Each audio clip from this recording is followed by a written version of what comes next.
J'ai commencé à peindre à l'âge de 40 ans à Aix-en-Provence. En vérité, la chose a commencé de la manière suivante.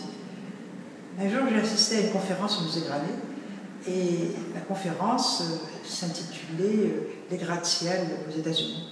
Lorsque je suis sortie de cette conférence, je me suis dit que j'aurais dû faire architecture, et non pas droit, dans ma jeunesse.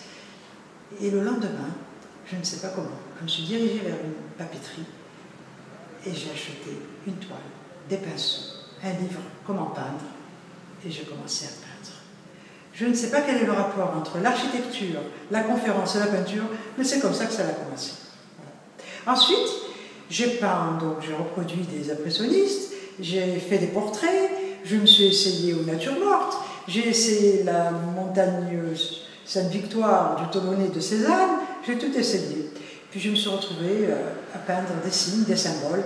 En fait, ce que je cherchais, c'était pouvoir peindre l'indicible, c'est-à-dire des pensées, des morceaux de poésie, des textes qui m'avaient marqué. J'avais envie de pouvoir enfin exprimer en peinture, d'une manière concrète, des choses que je ne pouvais pas écrire et que je ne savais pas écrire. En peinture, j'ai pu reproduire tout ceci. Je suis très heureuse de pouvoir le faire.